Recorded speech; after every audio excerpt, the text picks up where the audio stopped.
आजकल के पेरेंट्स की पता है क्या आदत है कि अगर बच्चा अपना गलत है तो हमारी सोसाइटी में गलत इमेज ना बने, इस चीज से बचने के लिए अपने बच्चे की मेयर ले लेते हैं। ना जी, हमारा गलत नहीं हो सकता, हमारा बालक ऐसा काम कर ही नहीं सकता।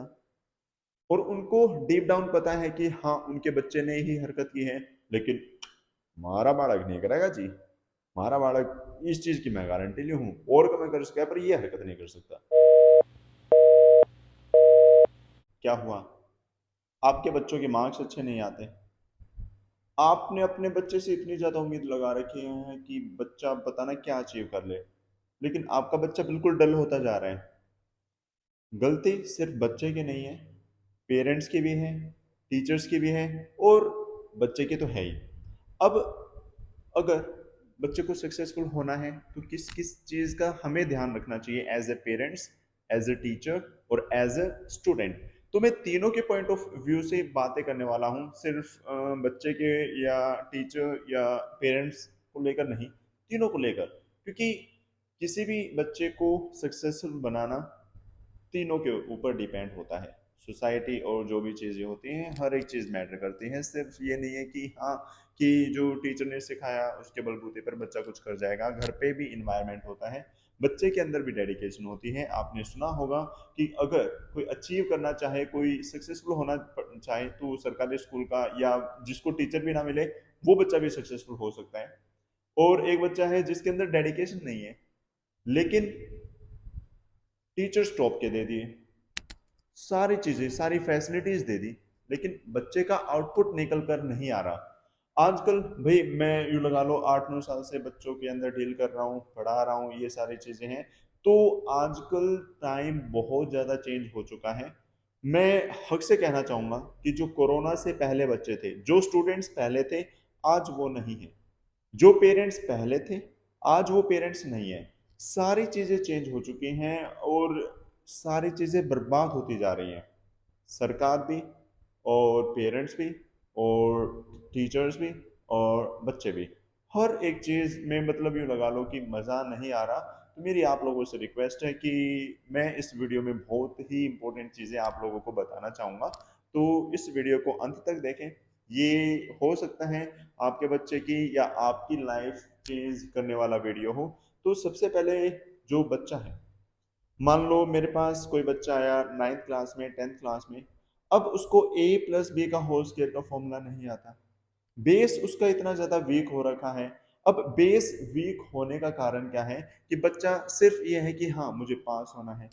आजकल आजकल यू लगा लो 99% बच्चे ऐसे हैं जिनके पास फोन होगा और फोन में टाइम वेस्ट करते रहते हैं।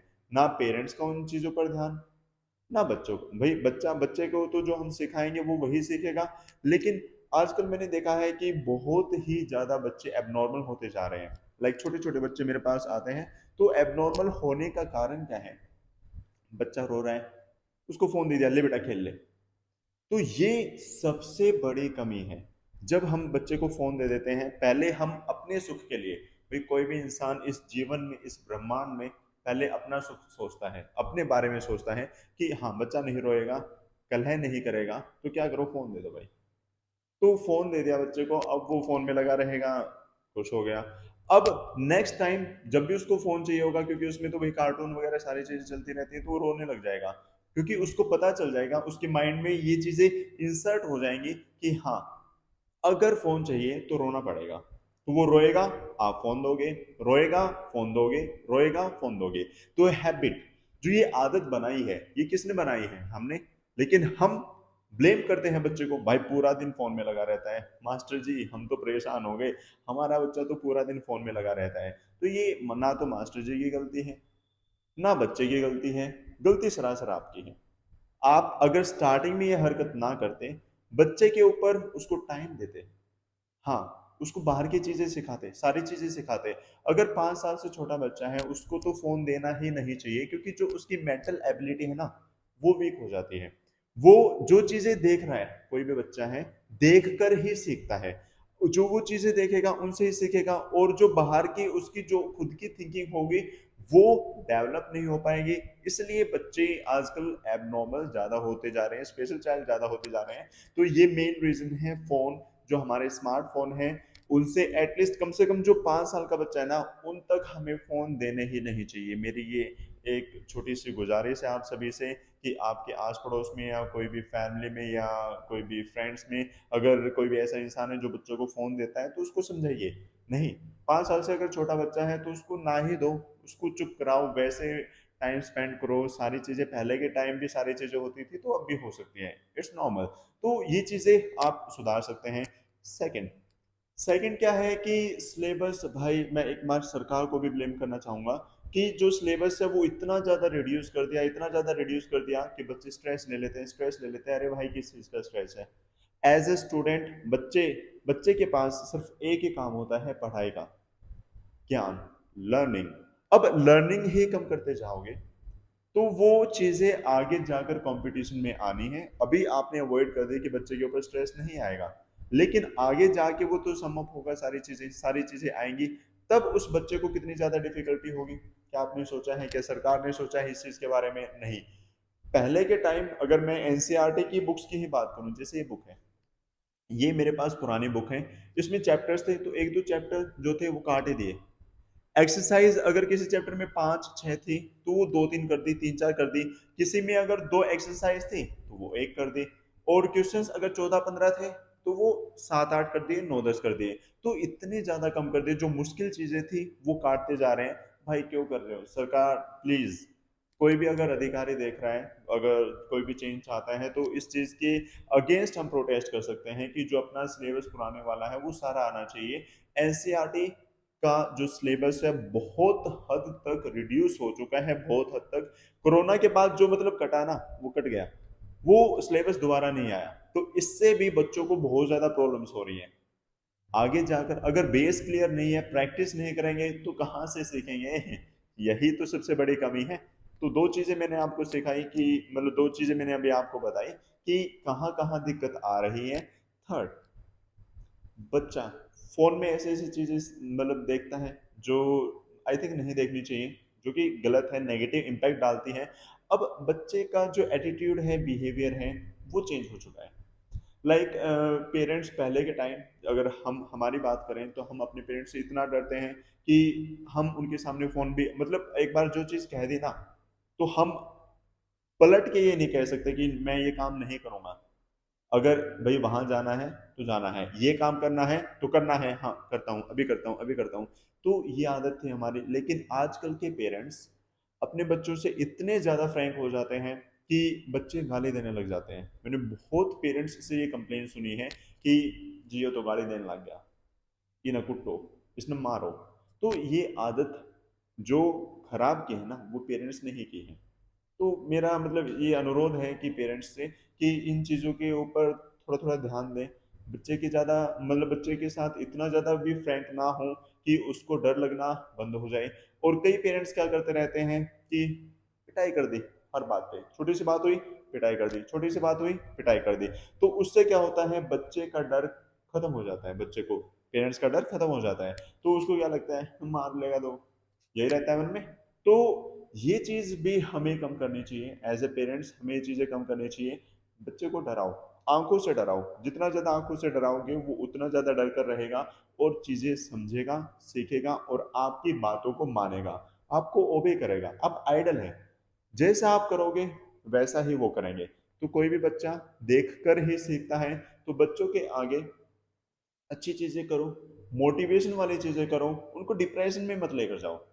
फोन से थोड़ा जितना ज्यादा दूर रखोगे तो वो चीज अलग है। अगर किसी बच्चे का, ये भी एक एक्सेप्शन है, अगर बच्चे का किसी चीज में इंटरेस्ट है, कोई स्किल अच्छी है, तो वो सोशल मीडिया की हेल्प से बहुत अच्छा ग्रो करता है। लेकिन सोशल मीडिया पर लगभग यूँ लगा लो 4 से 5% ही क्रिएटर हैं, बाकी सभी चीजें वॉच करते हैं। तो जो क्रिएटर्स हैं वो तो पैसा इतना कमा रहे हैं, लेकिन जो देखते हैं वो पूरी लाइफ स्क्रॉल ही करते रहते हैं, स्क्रॉल ही करते रहते हैं। तो स्क्रॉलर मत बनो, क्रिएटर बनो। अगर आप क्रिएटर बनोगे तो बहुत कुछ है, आप सक्सेसफुल हो सकते हो।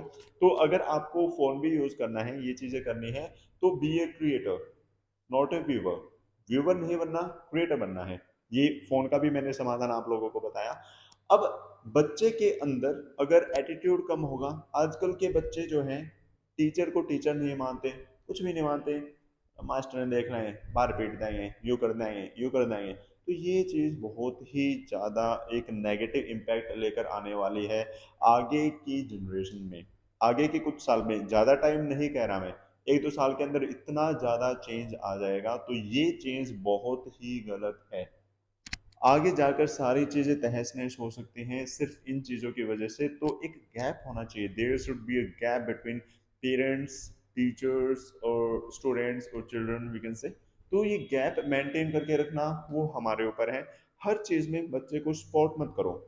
आजकल के पेरेंट्स की पता है क्या आदत है कि अगर बच्चा अपना गलत है तो हमारी सोसाइटी में गलत इमेज ना बने, इस चीज से बचने के लिए अपने बच्चे की मेयर ले लेते हैं। ना जी, हमारा गलत नहीं हो सकता, हमारा बालक ऐसा काम कर ही नहीं सकता। और उनको डीप डाउन पता है कि हाँ उनके बच्चे ने ही हरकत की है, लेकिन हमारा बालक नहीं करेगा जी, हमारा बालक इस चीज की मैं गारंटी ली हूँ, और का मैं कर सकता है पर ये हरकत नहीं कर सकता। तो जब आप बिना चीजों को सोचे, बिना चीजों को जाने ये चीजें डिसाइड करते हो कि माइंड में ये बना लेते हो कि नहीं मेरा बच्चा ये चीज नहीं कर सकता, तो वो चीज गलत है। पहले सही और गलत की समझ रखो, कॉन्साइंस बनो कि हाँ क्या सच में ऐसा हुआ है। हर मतलब अंधा विश्वास तो करना ही नहीं चाहिए। और ऐसे ही मतलब गलत चीजों में अगर आप अपने बच्चे को सपोर्ट करोगे तो वो आगे जाकर इस चीज का फायदा उठाएगा और नुकसान आपका ही है। तो चीजों को समझे, पहलू जानो किसी भी चीज के कि हाँ क्या ये चीज ऐसे हुई है या ऐसे हुई है। अगर आप लोग ये जानोगे तो बच्चा ठीक रहेगा। और जिन बच्चों पर पेरेंट्स का दबाव नहीं होता वो बच्चे अक्सर बिगड़ते हैं। और आजकल तो बस पता ही नहीं इतने प्रकार के नशे और ये चीज़ें तो बहुत ही अलग लाइन है, बहुत ही अलग बात है, तो बर्बाद हो जाती है उनकी भी ज़िंदगी, पेरेंट्स भी दुखी रहते हैं। बच्चे आगे जाकर उनको समझ में आती है काश मैं उस टाइम ये कर लेता, ये कर लेता या वो कर लेता, तो वो चीज़ गलत है। तो वो सिर्फ और सिर्फ आप रोक सकते हैं। तो ये कुछ एक चीज़ें थी। तो एज ए स्टूडेंट मैं आपको कहना चाहूँगा कि अपनी लर्निंग पर फोकस करो। अगर आपको चीज़ें समझ में नहीं आ रही, आपके पास बहुत ज़्यादा अपॉर्चुनिटीज़ हैं लाइक योर टीचर्स। आप अपने टीचर्स से सीख सकते हैं। अगर एक चीज़ समझ में नहीं आई आप दोबारा से पूछो, 3 बार पूछो, 4 बार, जब तक समझ में ना आए पूछते रहो। दूसरी बात, अगर चीज़ें फिर भी नहीं आ रही, पहले के टाइम रिसोर्सेज नहीं होते थे, लेकिन आजकल तो सारी चीज़ें हैं, फ़ोन है, आप कोई भी चीज़ मिनट में गूगल कर सकते हैं। गूगल से आपको हर एक चीज़ का सॉल्यूशन मिल सकता है और मिलता भी है, जो कि रियलिटी है। तो आप चीज़ों का मतलब एडवांटेज लेना स्टार्ट करो। एक चीज़ है भाई, कोई भी चीज़ है ना उसके दो पहलू होते हैं, अच्छा बुरा। अब वो आपके ऊपर डिपेंड करता है कि आपको अच्छे रास्ते जाना है या बुरे रास्ते जाना है। अगर बुरे रास्ते जाओगे तो जाते जाओगे जाते जाओगे जाते जाओगे, वापस नहीं आ पाओगे ऐसे अच्छे रास्ते में। तो अपने आप को डेडिकेटेड कर लो कि मुझे लाइफ में ये चीज़ अचीव करनी है तो करनी है। आज मुझे ये अचीव करना है, आज मुझे ये काम करना है तो करना है। ये नहीं है कि भाई बहुत सारे लोगों का एक मानना क्या होता है कि मैं भाई 18 साल का होकर ये बन जाऊंगा, 21 साल का होकर ये अचीव कर लूंगा। तो ऐसे मतलब बहुत बड़े लाइफ गोल सेट कर लेते हैं। नहीं, ये चीज मत करो। वो तो है जो गोल है, लेकिन वो गोल आप कब अचीव कर पाओगे जब आपके डेली के टारगेट्स होंगे। आज मेरे पास इतना काम है और मुझे इतना काम करना है, उससे पहले मैं सो नहीं सकता। अगर जब तक आपने ये रूल बना लिया ना लाइफ में, तो आप हर एक चीज अचीव कर लोगे। और आपके अंदर डेडिकेशन नहीं है और देखा जाएगा देखा जाएगा, कल के ऊपर टालोगे तो वो आपने एक कहावत सुनी होगी, कल करे सो आज कर, आज करे सो अब। तो वही है, जो काम करना है ना वो अभी कर लो अपना। अपने छोटे छोटे टारगेट्स बनाओ कि आज ये करना है, कल ये करना है, कल ये करना है, कल ये करना है। तो छोटी देखो, ईंट लगकर ही मकान बनता है। तो छोटे छोटे छोटे छोटे स्टेप्स आप अगर क्लियर करते जाओगे तो बड़ी चीजें भी आप आसानी से अचीव कर सकते हो। तो ये एक मंत्र याद रख लो कि अगर आपको लाइफ में कुछ चाहिए तो डेली के टारगेट्स सेट करो कि हाँ आज मुझे ये करना है। और सोने से पहले देखो कि क्या मैं ये कर पाया। अगर नहीं कर पाया तो सो मत भाई, उठ जा, ये काम कर, ये अपना टारगेट कंप्लीट कर। टारगेट कंप्लीट किया, अगले दिन सुबह उठा कि हाँ अपना टारगेट सेट करो कि हाँ आज मुझे ये काम करना है और फिर वो काम करो, तो आप बहुत अच्छे से चीजें अचीव कर सकते हो। और बीइंग अ टीचर, टीचर के बारे में मैं बहुत ही ज़्यादा कहना चाहूँगा। लाइक आजकल के टाइम, पहले के टाइम क्या होता था कि थोड़ी एज वाले टीचर होते थे या कुछ और, लेकिन आजकल हर घर में कोई ना कोई भी 12th हुई, पड़ोस वाला बच्चा आने लगा, थोड़ा बहुत बता दिया उसको, तो वो अपने आप को टीचर मान लेता है कि हाँ, मैंने इस बच्चे को पढ़ा दिया, मैं टीचर हूँ, मैं यूं हूँ यूं हूँ। तो ये अपने अंदर मतलब अहंकार मत लेकर आओ।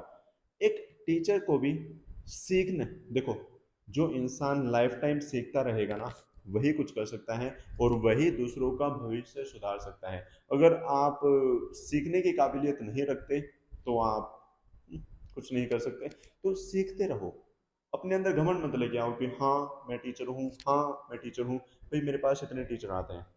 और सबसे मतलब मेरे को अच्छा पता है क्या लगता है, कि जो नए नॉविस होते हैं, जो नए टीचर्स होते हैं, वो मेहनत करते हैं।